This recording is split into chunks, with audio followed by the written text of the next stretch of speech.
Coming up on episode 178, Onward gets an early release, how we're all surviving quarantine, and much, much more on the 8-Bit Adventures podcast.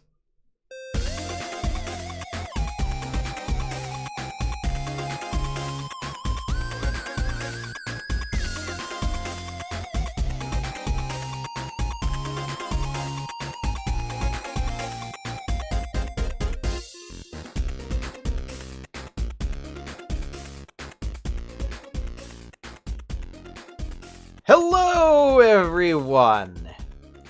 Welcome back to another episode of the 8-Bit Adventures podcast, bringing you the latest and greatest geeky news of the week, at least most weeks. I am your host, Sean Hayes, and with me are my wonderful co-hosts, as always, Josh York. He's just silently nodding his head. And Courtney Bolin.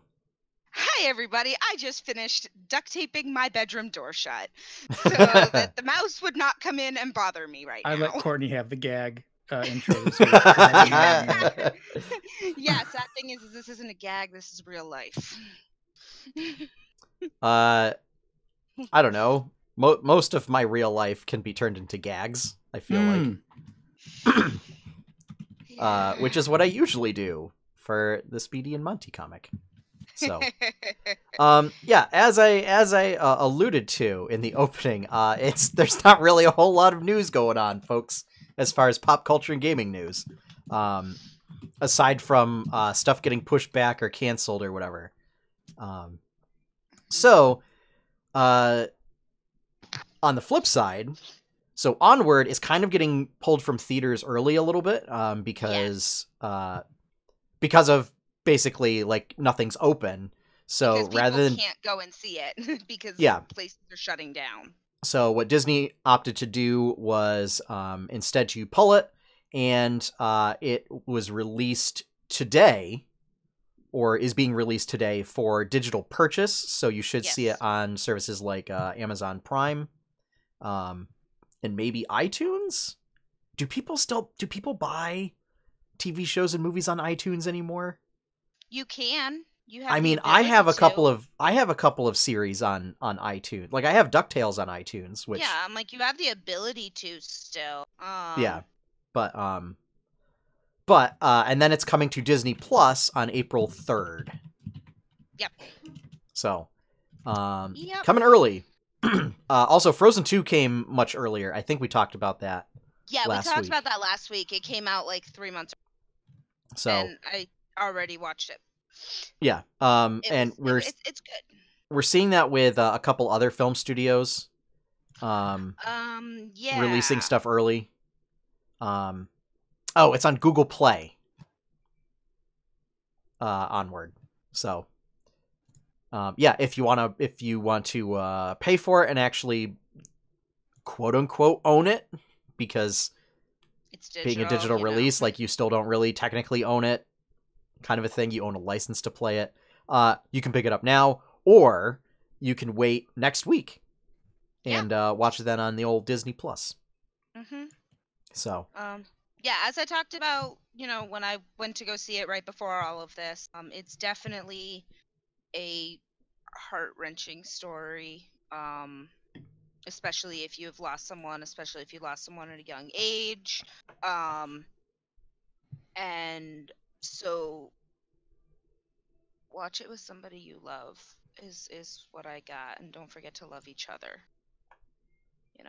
Even if that loved one is just a sassy sloth named Toby.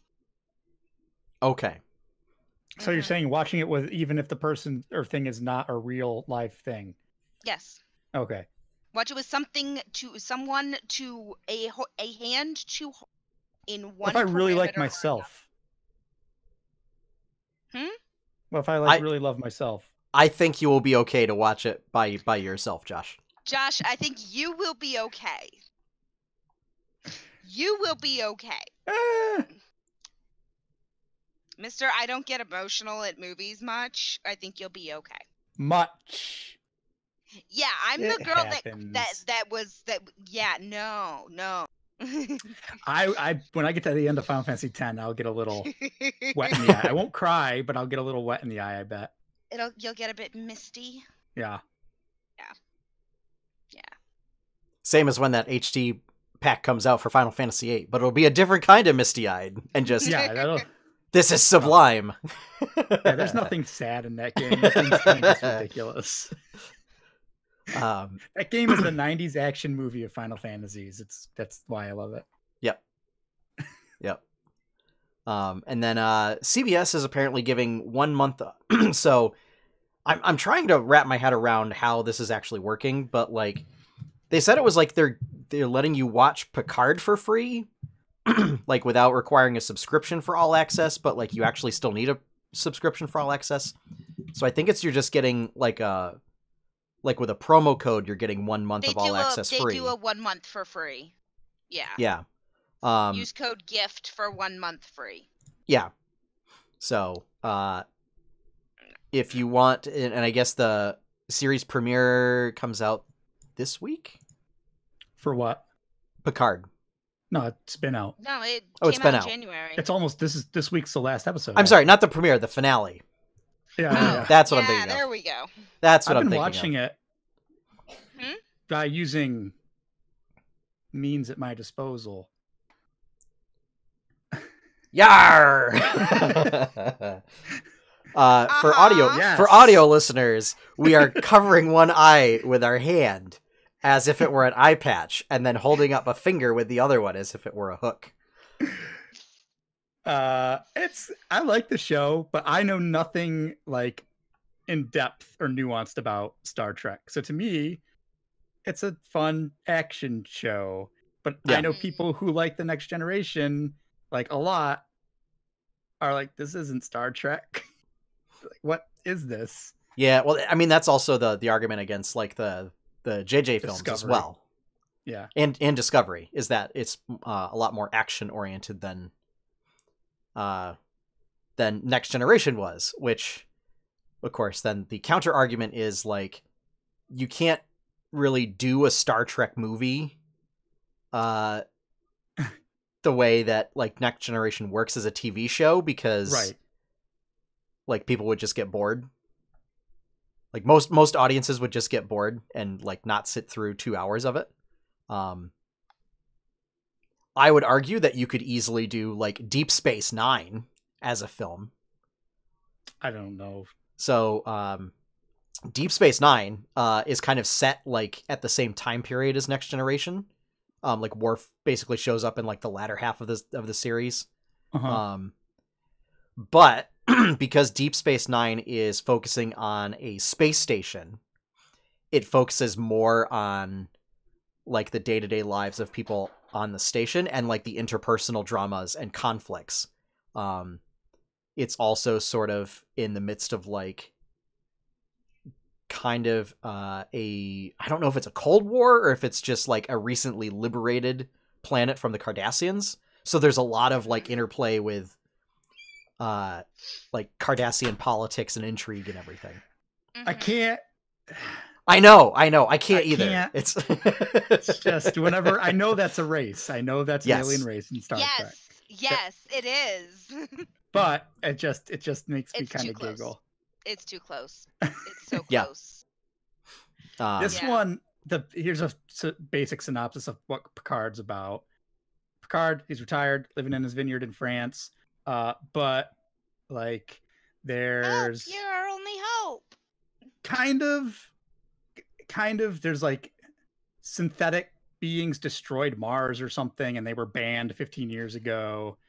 And apparently the Federation is racist now, and they don't like something about the they're like the Vulcans, but not the Vulcans. Romulans are involved somehow. They're always there's involved. There's a Borg cube that they have that they're like studying. And so me having watched like all of TNG and going through Voyager and everything. So Romulans having a Borg cube is bad. Yeah. And then there's something about like there's synthetics there may be the synthetic pair twin girls who are made from Data's like, I don't know, leftovers because he's dead or something. We probably should have put like a spoiler warning on this, I guess. This is the first episode. Oh, like what? Episode 1. So this is background plot? Yes, this is episode 1. Oh my god. This is exposition. So like, yeah. Holy moly. You learn 15 years ago. Oh yeah, the Romulan star exploded and the Romulans got spread out all over the galaxy. But the Federation refused to help them, so the Romulans are mad at the Federation. That's also we don't know what. That's why people are like, well, isn't the Federation supposed to be like not racist and try to help everybody? And like, it doesn't make sense for the Federation not to help the Romulans, whatever. And then Picard was trying to help the Romulans, but he retired because whatever. Like he clashed with Starfleet or whatever. But then there's like 3 background stories, but it all goes up to like, why are synthetics banned? And there's these 2 synthetic twin girls who are based on like Data's materials or whatever. Yeah. And Picard's like trying to save them and figure out what the heck is going on with them and the Romulans and everything else. That's literally all episode 1 information. None. Wow. Wow. I'm not. Yeah. So that's like the very basic, like, here's what's going on and here's where kind of the idea of where we're heading. Yeah. And then there's way more. There's the characters and a lot more. I don't know. It's an action show more than anything. It's an action show. And it's fun. I don't know. I'm enjoying it. It's a fun show. I can turn my brain off and just be like, yeah, this is a fun space sci-fi show. And I have no context really with my very limited knowledge of other Star Trek to be like, I don't know if this makes sense or not. But I watch other people who reviewed it who are like super Trekkies or like, this doesn't make sense. Picard's personality isn't like this and blah, blah, blah, blah. And why is the Federation like this? And it's like, I don't know. I mean, it's also, when you think about it, realistically, let's say all it takes is like a singular event and suddenly everything can change. Right. Including like entire like philosophies of organizations, so yeah. I'd recommend it if you like just sci-fi in general. It's only a 10 episode series. This is the last and I think it's just gonna be I feel like it's only gonna be 1 season. They did announce there is a second season. Okay. Yeah, so it was tomorrow. It was I think when they announced the code or whatever, Patrick Stewart also mentioned that there was going to be a second season. Is he going to be in it? I would imagine he would have to be. Okay, just because it's called Picard, in the last episode right? Okay. Maybe. I'm not I don't know. Anything. I don't know. You know what? We have the power of the internet. We do. We do. I would ask someone like friend of the show, Tuck, what his opinions on this show are, because he's a big Trek guy. So I would take I'd see what his hot take on the show is. I think he liked it. CBS already renewed Picard for a second season. 10 episodes have been confirmed, and early work has begun on season 3 too. Although the network is yet to confirm this officially. Stop giving me stupid pop-ups. This is all according to digitalspy.com. Yeah, but I mean, it looks like there was a lot of folks reporting that CBS has already greenlit a season 2. Yeah. But they also state that like it would have started filming like roughly now. Yeah. So when that happens, maybe another story. So according to this article, it says, assuming that the central cast survives season 1, expect to see the following actors join him. And then there's a list of a whole bunch of different people. I wasn't worried about the central cast. I was worried to see if Jean-Luc was going to make it out. It didn't seem like it. Yeah. It's heavily implied. So. I don't know. I need to be AFK for just like a couple seconds. Yeah. So. But. Yeah. You get 1 month free of all access, so Sounds like it's easily bingeable to do it within a month. Yeah. Oh, yeah, if it's only what And you said. and as 8 far as I know, episodes. it's kind of the only thing worth watching on CBS All Access right now. Is Discovery on it? Oh, you know what? Discovery is also on it. I might check that out because if it's like Picard and like action oriented, I might enjoy it without having the context of other Star Trek shows to base my bias or opinion off of. So Yeah, growing up, Star Trek was one of those things that was always on at night. Like we always, if Star Trek was the thing, if it was that time for I Star remember Trek, it we being. turned it on. Like we always had it on. I don't. But Nobody in for my some family reason- watched it. Oh like, no, my dad regularly. made sure. My dad turned But it I on. do remember it being on the TV a lot. I just Yeah. remember it being around a lot, but nobody like watched it. It was just on the television. Oh, kind of like nowadays when you're just doing stuff and Netflix. No, for me, it's having like 5 Twitch tabs open at the same time, and like Yes. switching between Twitch channels and seeing what's going on, Not and then sick, just also different having Reddit open and like Yep. Yeah. like 10 tabs of things open. Yeah, as Courtney can attest. So at my parents' house, like the TV is just constantly on. That's fine. Well, that's Yeah. that generation. It's same in my parents' house. Yeah. That's just how it is. And it's like They leave it nobody on- will they be leave it on nobody for will the be watching dog it. when nobody's home. They leave it on for the dog. They're like, the dog needs something to listen to while we're Oh, gone. see, mom used to when she was. My mom used to actually put the city council meetings on for the dogs. But They that used to was leave it on. But that was because my mom is on, like, she's Oh. in some of those things from there. Whatever it So was. Sammy could sometimes hear her on the TV. I don't know if they have it anymore. Or the boys, like the 2 little mini poodles, could hear Chris. Like that was like but now she just keeps like Live 95.9 on for. What was the channel that just had like local advertisements and like local information? It was like Channel 22 in Cheshire when I was a kid. I don't know. But it was just like looked worse than like a Geo Cities website. It was just so old. It was just like 2-tone color and like text and be like, oh, this restaurant, go to this restaurant, or like I forget, but it was just like local information. They used to leave that, and it would play music too. My parents used to leave that on for the dog. Now they leave Fox News on for the dog, and I'm worried. Yeah. Oh no. My parents' dog is gonna. No, see, at least my mom did public access when she left the TV on for the dog. She left public access on When we first got show, Monty, to show city council meetings.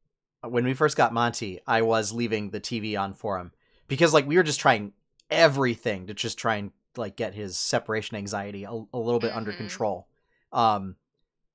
So I would leave SpongeBob on for him. Yeah. Since I know it was consistently going to be on the entire day. Yeah. Didn't work. Yep. After like a couple days of it or whatever, I was just like, yeah. Yeah. No, So. It's funny actually because I went over. When was it? The last time I went over to my mom, and she had actually left. It was right before the Super Bowl. And my mom had actually left Pitbulls and Parolees on the TV for her dog Nala. And I'm like, really, Mom? You're gonna leave Animal Planet on for okay, all right. Because Yeah, I don't think Monty gets TV. I don't think Nala does either. Because he's not really like, because you see how like videos of like cats that are like enthralled with what's going on the screen and everything, and they jump at the screen and stuff or whatever. And like even like there are times when like dogs will, they'll see like other dogs in the screen and they'll like react and stuff like that, or whatever. I don't think Monty's smart enough to get it. Because I love him. He is my absolute dog. And he is my absolute, favorite. But Best boy. He's not very bright. But we still love him Of course. and miss him. Well, I don't because he's You constantly don't, here. because you get to be home with him all day. Yes. So Monty is constant. Monty is alpha and omega. yep. Monty also pulled the leash out of my hand while I was out with him in the yard today, and thus had to chase him around the yard trying to get the leash and hoping he didn't run off. Thankfully, he was just running back to the door, but I still fell. He and that was usually not does great. that. He says, Yeah. "No, we're done. I'm done with this.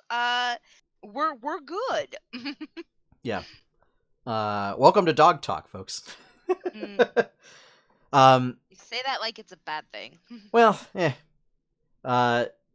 So, but basically, that wraps up all the all the planned news that we had. Oh, there might have been a couple things. As I say, did you guys hear about the Comic-Con refunds scandal? Nope.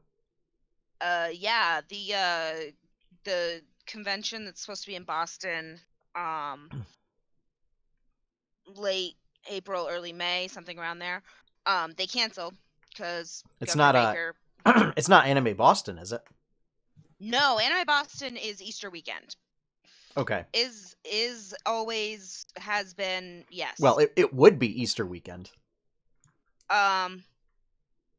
March 20th to 22nd, Comic-Con in Boston. That's not, AB is different. No, what I mean But is yeah, that it's not happening. It's also, Anime Boston is also not happening. Yeah, But this that's is what I was trying to. Anyway, yes. So we've what already is the spent far. scandal? Yeah, what is the scandal? Yeah, so this is from the Hollywood Reporter. But the ACE Universe sued the company providing the software processing the ticket sales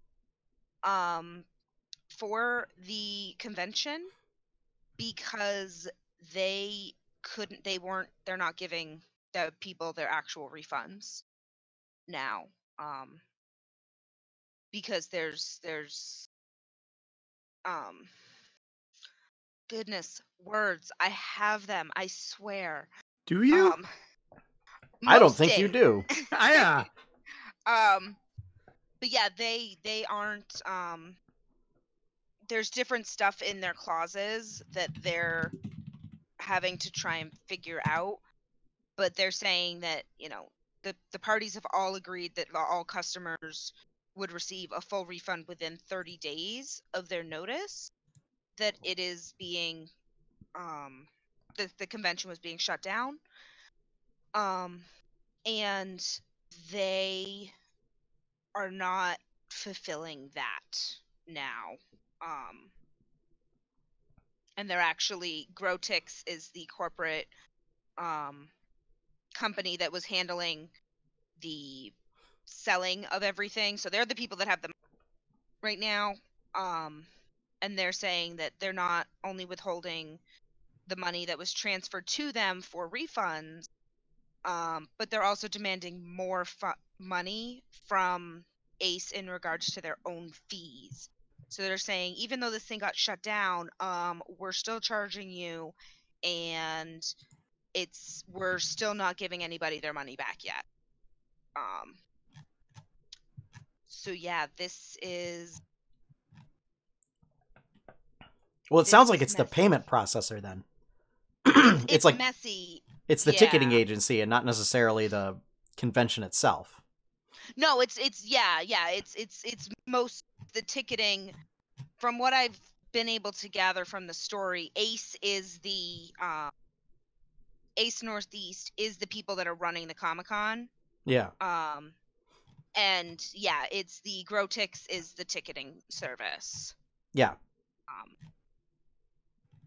And so yeah, there's a lot going on, and apparently there was some sort of bank account unauthorized access as well, and I didn't get into that far, but I just thought that was interesting, that is kind of newsy and nerdy, that because usually all of these other conventions that we've heard about have been like no concerns about either, okay, we'll keep you for if we reschedule it, or we'll just give you a refund. Like, I haven't seen this type of of hubbub about getting people their refunds.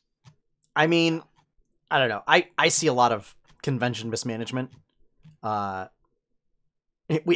I've been to a couple of conventions that were horribly mismanaged. So it's, it is a thing that happens. And given the circumstances, I'm not surprised to see at least a couple of conventions that are not handling refunds very well, regardless of whether it's from the convention itself or the ticketing agency or whatever. So yeah, that I think is the thing that's probably the most frustrating and right now is the fact that it wasn't the actual convention. It's the ticketing agents that have been doing all of the everything. Yeah. But that's what I kind of had to add to news today. So Yeah, there's I nothing. don't know. I think that'll just end up in like a class action lawsuit, basically, if it doesn't get resolved. yeah, I mean know that's how that'll happen. Ace is going after Grotix now. Okay. So things are going. Things are already moving. I'm confused as to how these things are moving while courts are closed.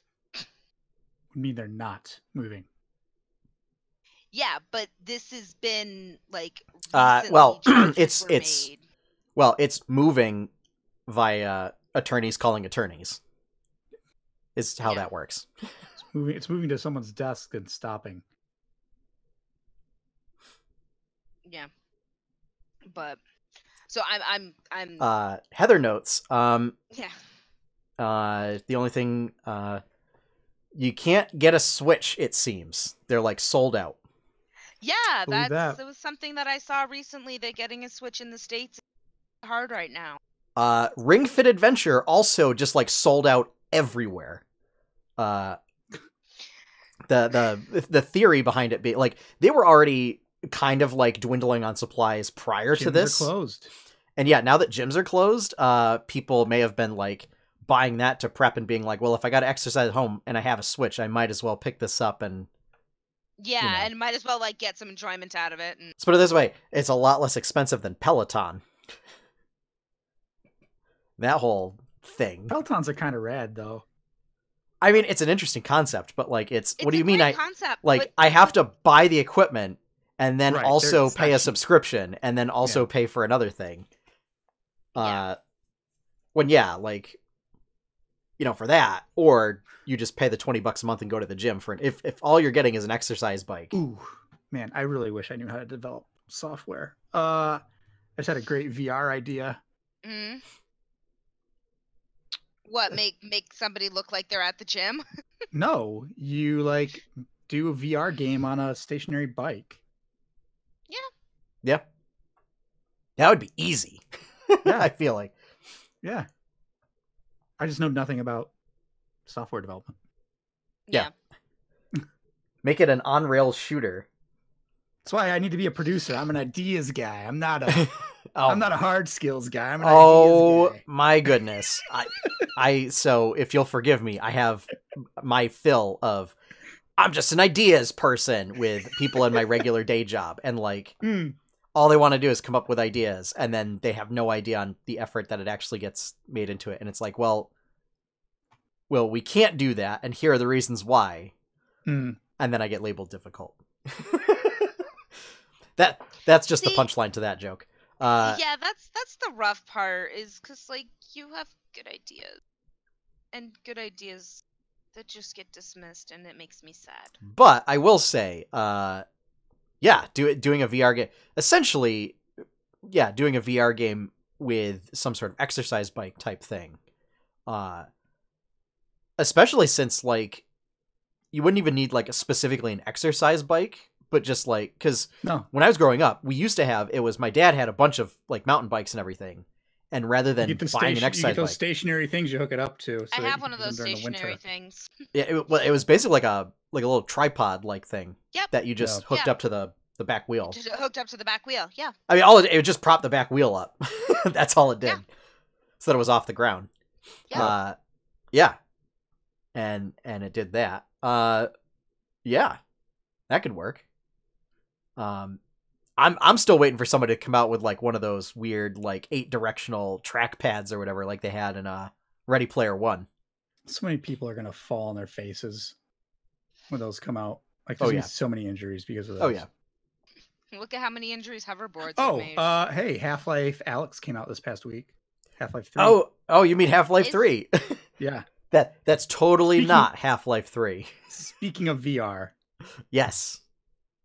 The funniest thing, I don't know, I just saw somebody playing it and like their wife or significant other or whatever came up to them and just like tapped them on the shoulder when they were on a pretty intense part and they like turned around. Oh. Well, that's just like so for anyone that's seen Ready Player One, the film, and like at the film's basically in like the big like climax of the film kind of a thing, you see like all these people just like out in public running around with VR headsets on, and I'm like, that will never truly happen like in that quantity, because those people like would just get hit, like they would just, I don't know, get hit by traffic. Hit by cars. Like, if it's like this giant stream of people all just rushing out wearing VR headset, or they just all like run into a building and then it's game over because they all just fall over and fall on top of each other and everything.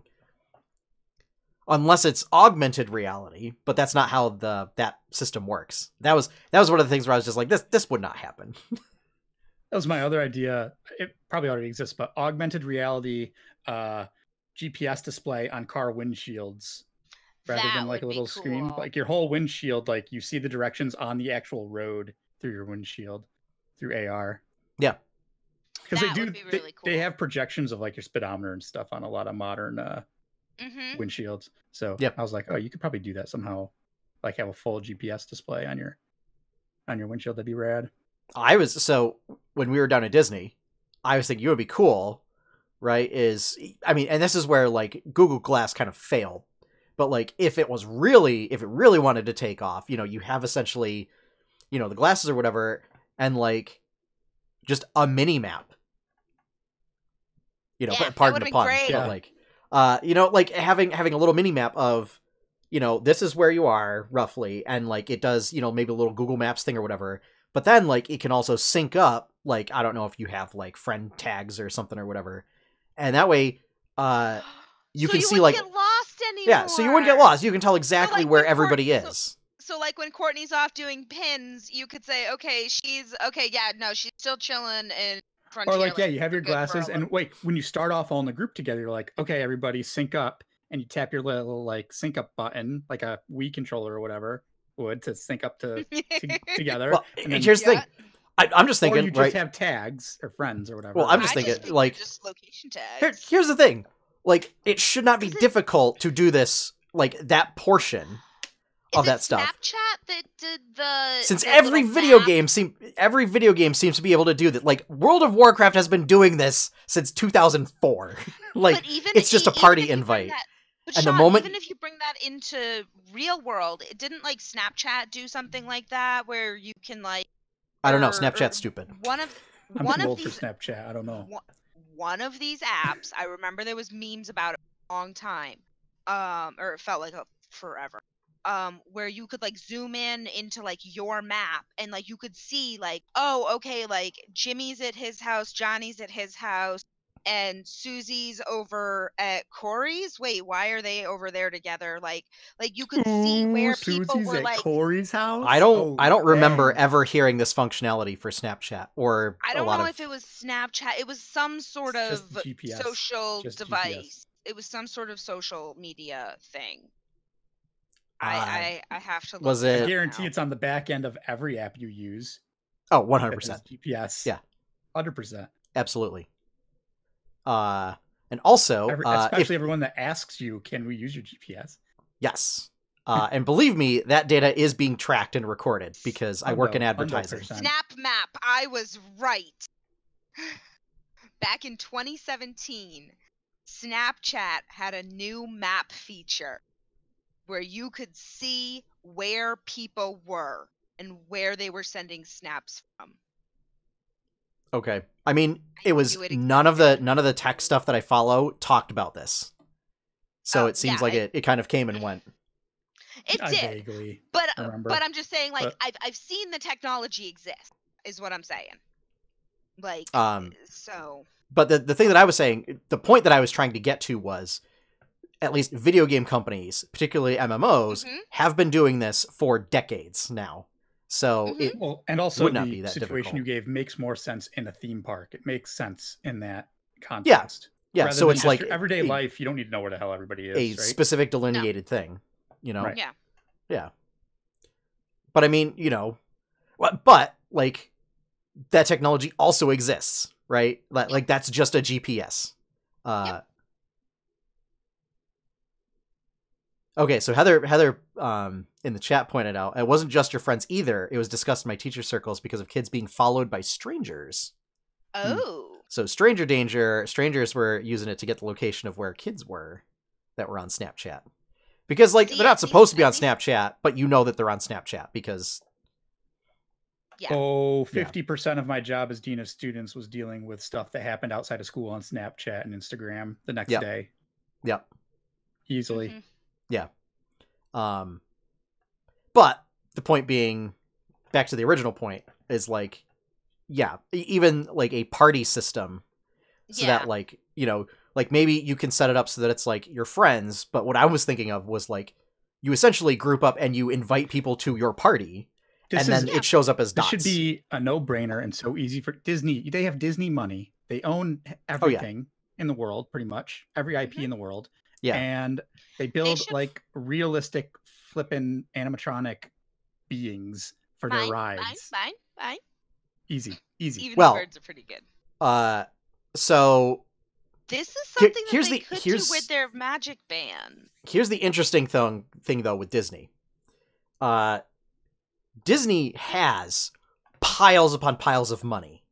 However, Disney hates spending that money, even for their own park infrastructure. So do most people who hoard wealth. Yeah, which is why, for example, that Disney still has original monorails running from like 1977 or whatever, because whatever. Monorails are rad. That's not the important point. Yes. And that's why they break down like all the time, is because they're using parts that like you can't get anymore. There was a company that basically said, we'll provide you with an entire fleet of new monorails and we will service them and we will provide you an updated contract. All we want is to have our name, little logo, just like down in the bottom or whatever, you know, sort of like how it would be on rides where it says like presented by so-and-so or whatever. Same thing. Or, you know, it would be like on, you know, like on how freighter planes, on how planes, you know, will have like Boeing's name will be somewhere, you know, on the side of the plane, that like Boeing built this plane, but it's, you know, but like the whole branding of the plane is for whatever airline. Like it's, you know, just like a manufacturer stamp. Disney said, no, you cannot have your logo on the side of the monorail. And that's basically where the conversation died. And so Disney's still using old monorails. But basically, yeah, none of the all of the rides are sponsored. So somebody else actually puts up the money for the rides and all the attractions and shows. This is Buzz Lightyear's 3D Blast presented by Tostitos. It would be something like that, yeah. Even the first aid kit stations and the baby stations are sponsored by people. So notoriously, the land in Epcot used to be sponsored by Nestle. And the land is supposed to be about like how to like ways in which we can more sustainable agriculture and ways to like better use the land that's available to us so that we're not like destroying it with agriculture kind of a thing. And I don't know if it was public pressure or Nestle backed out as Josh takes a big swig of water. Yeah. Bottled water. Yeah. By Nestle. Yeah, Nestle does not sponsor that attraction anymore, but you know. So it's stuff like that, you know. I think like Test Track is sponsored by GM Motors. Who, you know, as part of the deal, like they put a showroom in when you exit the ride. But yeah, Disney could, and they should. I mean, they have an app which basically shows you your current location in the parks, and you can update. And it's very, very accurate too. Yeah, you can check wait times and stuff in there. Mm-hmm. So, I mean, yeah, that would be key. Is that you could do a party system setup as long as everybody had the app or whatever and a phone. Because, I mean, you all have phones, right? Yeah, I mean, or you could link it to GPS in Magic Bands too. Sort of, but if that's something that they could add into them. Not every guest has Magic Bands though. No, truth, but I'm just saying, like, between the app and the and Magic Bands, like, those would be two different ways that you could add that different GPS tracking. Because, like, I'm thinking kids. Well, I'm also thinking you need to have a visual indicator. Magic Bands don't have that on their own. So, like, you could use it as the GPS transceiver, but, like, you still need something to display locations. Yeah, that's why I'm thinking with Magic Bands, it could be more like you need to, like, find, like, kiddos who aren't usually going to have a cell phone, like little kiddos, who, if they get separated, like, that could be like a like tile, like how you can use your phone to find your keys or whatever. Do they not have an app that does this? They should have an app that does this. But it would be awesome if it was glasses. Yeah, but I think you're thinking too big and too much. App is easier to do and easier to implement. Yeah. I was just thinking when we were down there, I was like, what'd be cool is if I had a mini map in the bottom right hand corner where all the mini maps go, or the top right hand corner of my field of vision, and then I could just quickly look, or not even have to look at it and just have it in my field of vision and just be like, okay. So, all right, I know everybody's here. Oh, Courtney's falling back that way or whatever. She'll catch up. Oh, okay. Yeah. No, again, the hey, okay. Maybe do something a la like Assassin's Creed and Witcher. Maybe draw little dots to connect you to the nearest party member. That takes like a direct path. Hopefully the pathing is better than the Witcher because their pathing gets a little wonky sometimes as you go in circles. But yeah, I was just thinking of taking stuff that video games do already and have done for quite some time and trying to apply it to, some kind of wearables and HUD technology. Yeah. But I think we have to get the heads-up display technology there. Because I don't think there's enough buy-in to it from the general public yet. But yeah. I also think stuff like Google Glass was just way too expensive, and that's why it never caught on. For what it did. So. Yeah. But. Yeah. So, I mean, that really wraps up our news. So, why don't we kind of jump ahead a little bit and talk about Questlog and how we've all been surviving social distancing.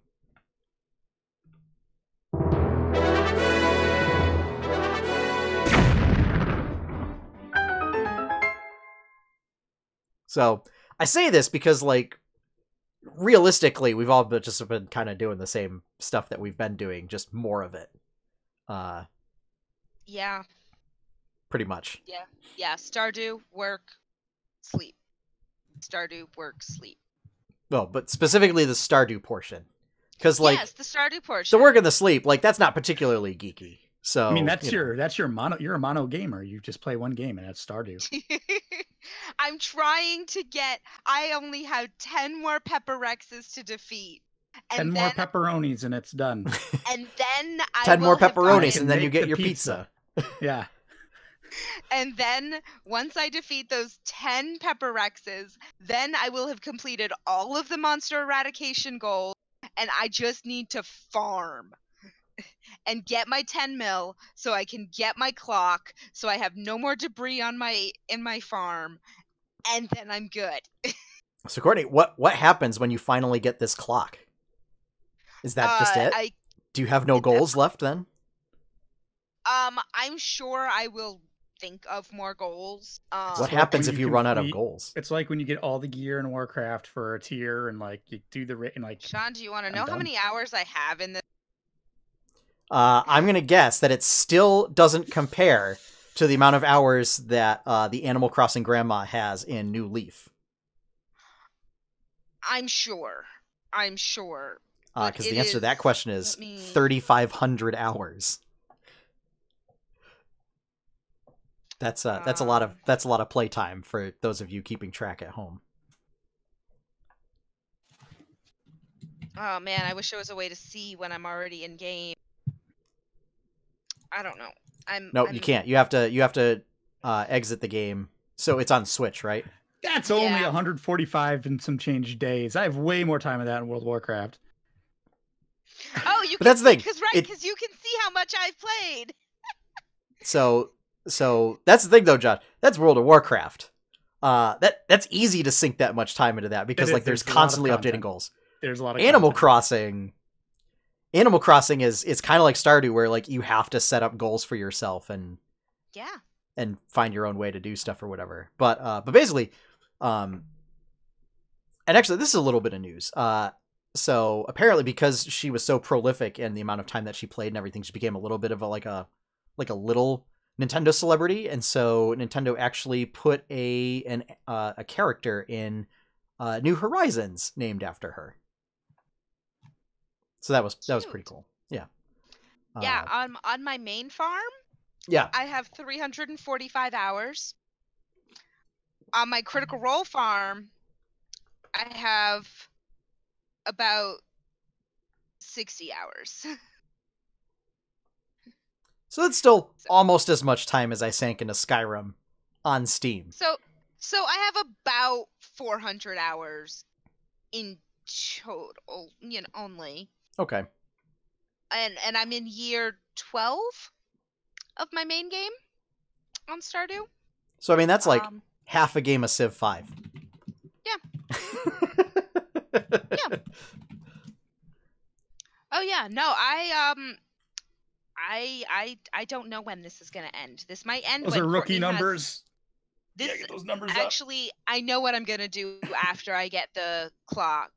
I already know what I'm gonna do after I'm gonna work on cooking and learning recipes and getting those achievements. I want to get all of the achievements in the entire game, and I want that clock first because that's a cool 10 mil.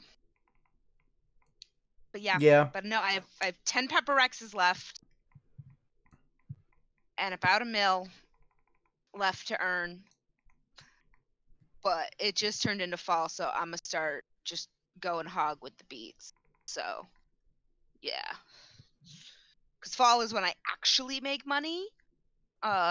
Spring and summer is when I make stuff to make wine. So I don't always make tons of money during those seasons. Yeah. But yeah. So that's where I am. And trying to figure out how I'm going to stay sane. And the mouse. He hasn't come in yet, so duct taping my door worked. For any of our audience out there that has seen the kind of wonderful film Mouse Hunt, that is what I presume going to be Courtney's life for like the next 2 weeks. You need to have you ever played the board game Mousetrap? Yes, I don't have anything from that. You need to set up a Rube Goldberg device to capture the mouse. No, you know what I really need to do? You just need to set up that board game. No. With a little piece of cheese under the end trap. Peanut butter works better.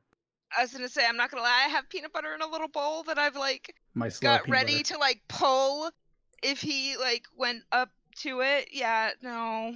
Just do cheese covered in peanut butter. There you go. Yeah. But the thing is, so listener, I don't want to kill this mouse Because if I wanted to kill the mouse, I would just go to Big Y and get nasty glares and get some rat poison and be done with it. But I don't want to kill the mouse. He's like less than 2 inches long. Well, that's why Mousetrap, it puts a little cage down. It goes, I know, it just puts and a it little captures cage them. down. This mouse has invaded your territory and is posturing in an aggressive way. You need to deal with it in a manner that is appropriate to such actions.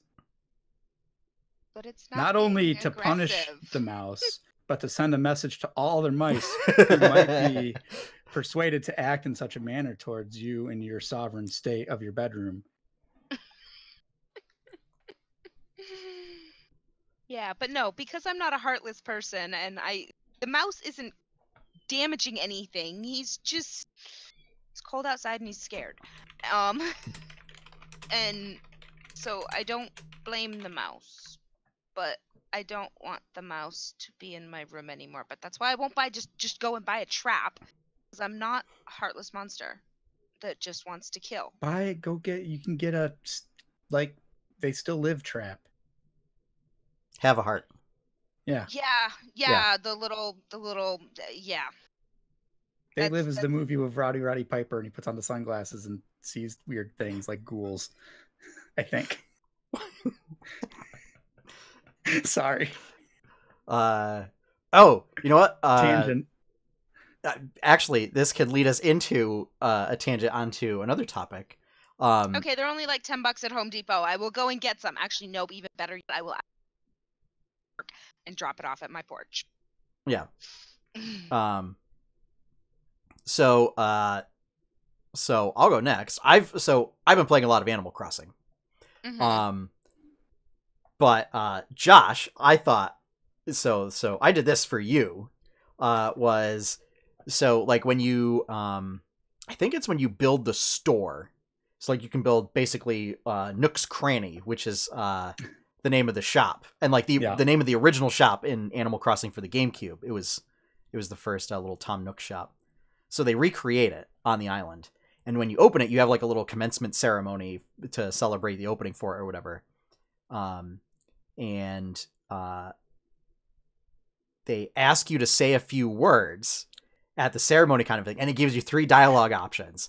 And the first one's is just like, "Yay us, we did so good," and the second one's like, "Hooray, thank you for everybody," Begin or whatever. The ritual, sacrifice the child. It's even better. The last one is just woo. And I was like, "Oh, I gotta pick this one." Yeah, Ric Flair it up. Yep. I was just like, "Oh yeah, I'll Ric Flair this thing." And then like it doesn't matter what you pick. They're just like, "Oh, that was such an eloquent speech" or whatever. So it's just like that's all you say. It's just woo. That's what they say about everything Ric Flair says in real life too. Yep. So yeah, I was like, "Oh, I got to pick this one. Do it for you, Josh." Thank Yep. you. So, Love it. but yeah, as far as Animal Crossing goes, so I've been using little Nook Miles tickets to go to these random deserted islands, where basically, and this is where one of the questionable aspects of the game for me is that the game encourages you to kind of just like strip mine the entire island. And you never go back to those islands. So it's just like, that's, I don't feel very good about that message. Put your depleted uranium there and bury it. And pretty much. Yeah. Yeah. Sounds cool. Sounds good. Yeah. Because, so basically in mechanics terms or whatever is they like procedurally generate those islands. And so because it's always random, like, they set it up so that like you would never end up going back there. But in game it's like, oh, they destroy the flight plans when you leave, kind of a thing, and like anything that you leave there is just gone forever and kind of stuff. So that part I don't really like, but I have found out that there are different tools that you can use, so that like there's a variant of the axe where like it collects wood from trees without chopping them down. So I feel a lot better about that. Because it means like I'm not leaving an island with just stumps everywhere. And like, the fish always come back, the bugs always come back. Like if you pick flowers, they'll regrow the petals and stuff. But so yeah, so I've been doing that. Also unlocked fencing. So I have a nice little fence around my property, set up like a nice little fire pit area with a swing, planted a whole bunch of different trees around town that will bear different fruit. So that's cool. Planted a bunch of palm trees on the beach. I started digging for clams. Oh, nice. Which you then turn into fish bait. They serve no other purpose in the game but just to be bait. Opened up the museum. So one of the things that I learned the hard way was during the stream on Saturday was I should have given a bunch of my little critters to Tom Nook to forward along to the museum, because so you have to do that in order to get Blathers, who's the museum curator, to show up the next day. And Blathers gives you the blueprints for shovels and the vaulting pole, which you need to cross the rivers. So all those times when I was like, oh my god, I can't get across the river. Yeah, I needed to give critters to Tom Nook. That is actually like... pole. Okay. Yes. So yeah. Invited a bunch of other folks to live on the island, so it's like kind of building up into like a little town now. Cute. So yeah. And then let's see if I can post this in the Discord chat. Courtney, you already saw this, but I want to show it for Josh's benefit. Oh, the So- the glyphs. No. So basically, at the shop, they have each day they pick an item, and they will buy that item from you for like double price. Oh, that, yeah. Was it weed? So, well, so yeah, you're on the right track. You're on the right track. So, I'm not sure how I can do this without screwing up our overlay. So, for the folks that are watching, bear with us as you're going to see a whole bunch of weird stuff happen. So let's see. That's not it. Oh, there we go. To upload a file. Yeah. And here we go.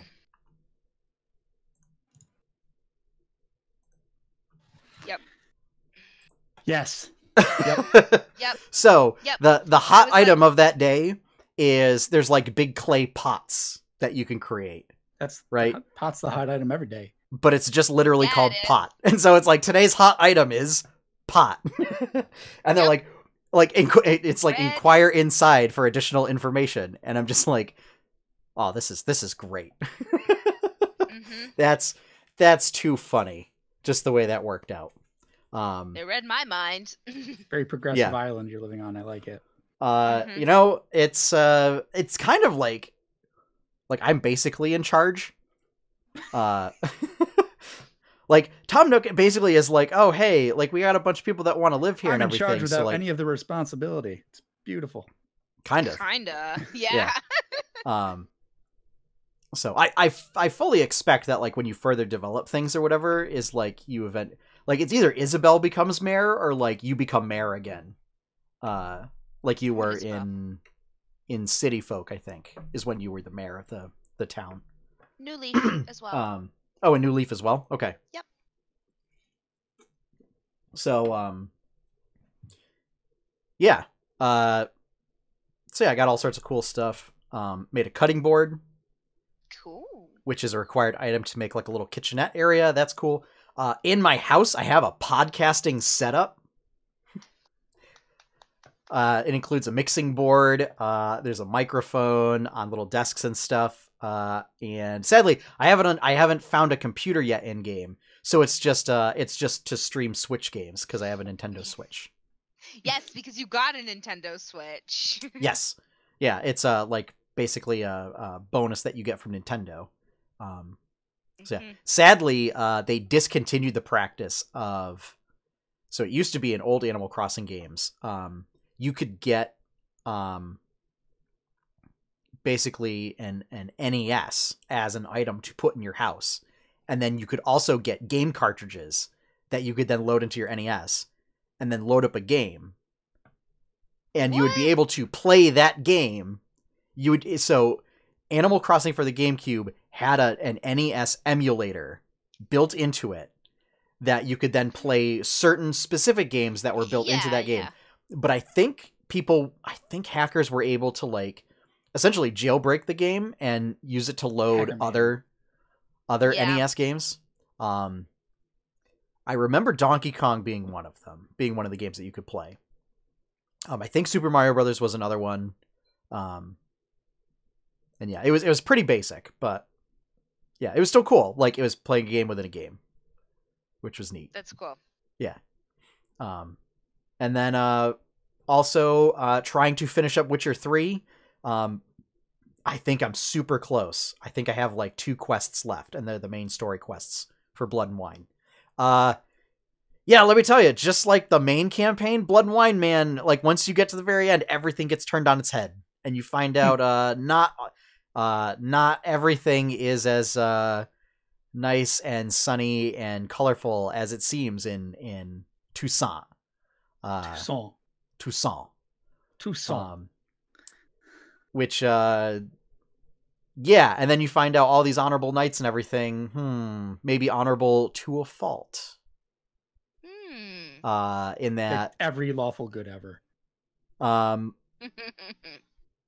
mean, it's more kind of focusing more on the lawful than the good, since they were acting under orders from the Duke and Duchess, and so yeah, what they were doing, you know, they could have easily strayed from their duties, but yeah.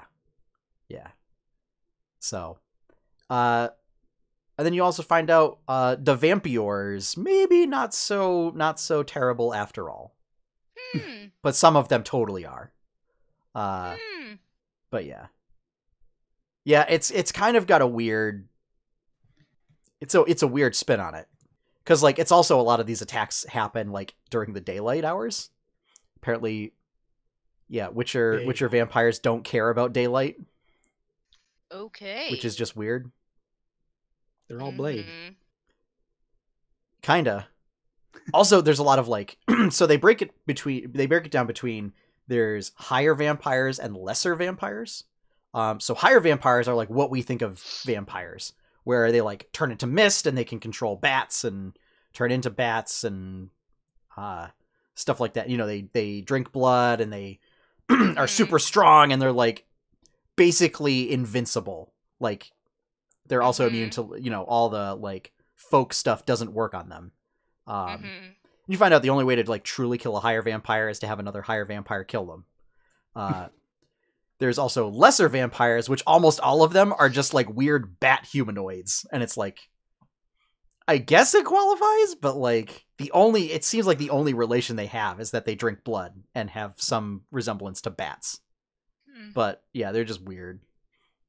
But I unlocked a bunch of the sort of higher mutations, which you can only use one of them, but they're like almost like keystone type features that really dramatically alter the gameplay.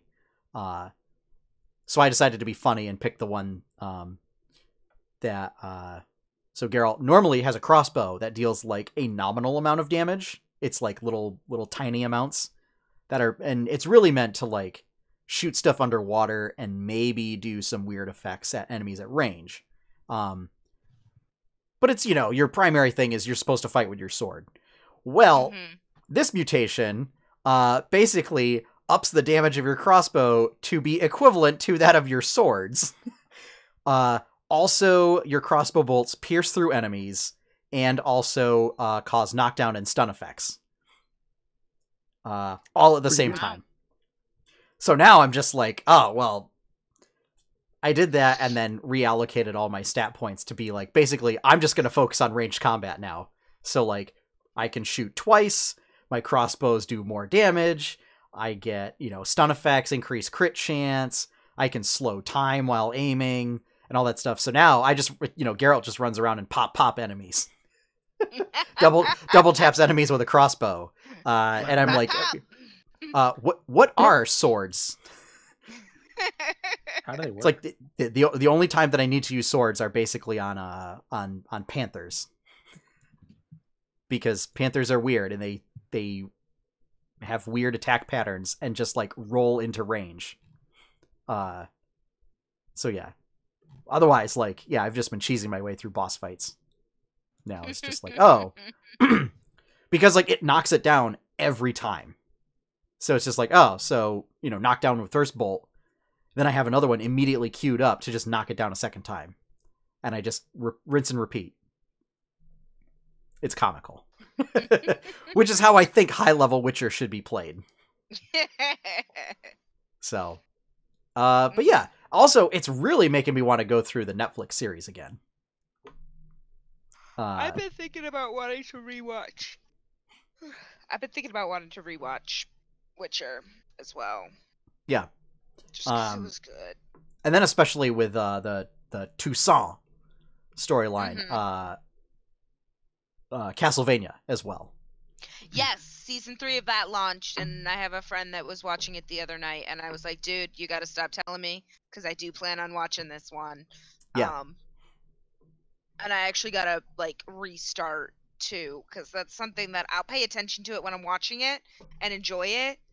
Yeah, and those episodes are only 20 minutes long, so it's easy to binge that. Yeah. And that's kind of why I think, like, it's a show that stays with me when I'm watching it. Yeah. And maybe a little bit after, but it's not something that, like, sticks with me. Also, the music in that series is, like, 100%. Oh, yeah. It's so good. I want to... And I think it's available on Spotify, as they have the soundtrack available. Probably.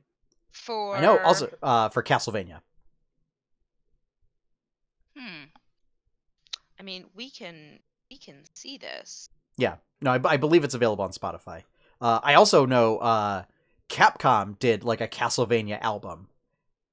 And, like, Capcom's been doing a lot of, like, basically publishing a lot of albums for their games on Spotify. They released a lot of soundtracks back last winter, fall. I can't remember when, but in the latter quarter last year they did. Maybe even summertime, but I remember when they did, yeah.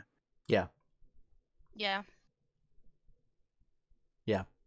So, if anything, just the Bloody Tears track is, like, the best out of that. Because it's like an orchestral version of it. Mm-hmm. But it's like an orchestral version for, like, an action movie. Mm-hmm. So it's pretty good. And then, I mean, that's basically it. It's just been Animal Crossing and Witcher 3. I will say, it's not particularly geeky, but it's Megan and I have been watching The Aquarium on Animal Planet. Which is fun? Yeah, I mean, I always love documentary shows and everything. And this is, it's basically a documentary, sort of behind the scenes look at the Georgia Aquarium, who has been doing live feeds and live streams of their tanks. Since they're not open right now. There's been a couple different aquariums that have done videos of letting the penguins out. I believe that's the Georgia Aquarium, because they're the biggest aquarium in the United States, I believe, possibly the world. Like they, I want to go there someday. One of their tanks has multiple whale sharks in it, so that gives you the size of, like, how big their tanks are. But, like, Megan will put on, like the beluga cam, basically, and it does, like, an underwater camera in the beluga tank. Baby beluga. Yeah. But yes, yeah, they are the aquarium that, like, small inkling of me. That, they'll have the walking of the penguins, and the penguins are just, like, walking down the hallway to get, to various areas. Yep. So yeah. Yeah, but yeah, planning on a rewatching of Witcher, Castlevania, maybe Mandalorian. I think Mandalorian might be worth rewatching. Just because that music's great too. Oh yeah. It's pretty good. Yeah, that music's really good. So, Clone Wars. Clone Wars is out. You should watch Clone Wars. That's true. I have heard Clone Wars is very good. The thing is, like, I haven't watched any of Clone Wars, and I feel like I would need to start at the beginning. Yeah. Same. Yeah, there is like you would need to know the relationships between like the particular clone troopers who are in it and Anakin, like because that's built on like Anakin in the 501st Yeah. division is built on the whole series. And like you have to understand like why Ashoka's doing what she's doing and why she's separated from Anakin and all that. That whole deal. Ahsoka is by far, I would say, the best, probably my favorite Star Wars character. Period. Yes. Ahsoka, like her better than Luke, like her better than anybody. I think she's got the most interesting story arc. And wait a minute. Hang on. There was something. Oh, that's right. How did I forget this piece of news? Ahsoka Tano is confirmed to show up in season 2 of The Mandalorian, played Rosario Dawson. I believe by Rosario Dawson. I was just say, I think I saw. I remember seeing this now. Yeah, everything. How did I forget that? I forgot too. You know why? It's been a weird time. That's why I forgot. All of the days have blurred together, so we can't remember what we talked about and what we haven't. Yes, I forgot because all the Star Wars crybabies were crying about it. Why? Rosario Dawson's amazing. No, because it doesn't matter what Star Wars does. The Star Wars crybabies are going to cry about it. Yeah. Doesn't matter. I think it's great. Especially so from what I understand, she's a big fan of the character. And is really into that piece of lore and everything. And I am of the opinion, now that we live in a world where Ryan Reynolds and Henry Cavill get to do what they want. I was gonna say Henry Cavill loves The Witcher. That's let actors who are fans of the source material do their thing, because it makes the thing better. They're gonna bring more passion to it, and they're gonna bring, because like regardless of how you feel about the quality of the Witcher series, because apparently that's a hotly contended topic, Henry Cavill's performance as Geralt makes it better. And then of course Deadpool just existing because of Ryan Reynolds. So yeah, by all means, let's do it. I'll be very interested to see what Ahsoka's role in The Mandalorian is. Yeah, because the last time we see Ahsoka canonically is Rebels, I think. At the end of Rebels, but the end of Rebels flashes to the like a year after the original trilogy, right after Endor. Wow. Oh, okay. Ahsoka meets up with Sabine, who was a Mandalorian, who was in that show, and they go to look for a Jedi apprentice named Ezra, who him and Admiral Thrawn warped into deep space somewhere, like while they were fighting. So with space whales, right? Yes, with space whales, correct. Yeah, that's the part I remember. Ahsoka and Sabine went to go look for them. That was like the end of Rebels. So okay, I didn't realize that part, because the last part I had saw was she fights Anakin at post Darth Vader transformation. Yeah. And allows Ezra to escape. That's like season 2 or 3 of Rebels. It's like somewhere in the middle of Rebels. Yeah. So they go to the Sith temple, and like Darth Maul is there trying to like get Ezra to help him, and like all the Inquisitors, who are basically like kind of Sith, but they're like, I call them lower Sith, and they just go and do like the Emperor and Darth Vader's bidding to hunt down they hunt down Jedis. It's an Inquisitor's job. It's that is a class that you can pick in correct Old Republic. SWTOR. Yep. So yeah, they're looking for the Sith holocron, and like Vader shows up and he crushes Ezra, he crushes everybody basically. But then Ahsoka shows up, and it basically ends in a draw. There's a really cool scene where like she slices part of Vader's mask off, and you can see Anakin's like still kind of youngish looking face. Oh. And for a second, Anakin like he's like, Anakin was weak. I destroyed him.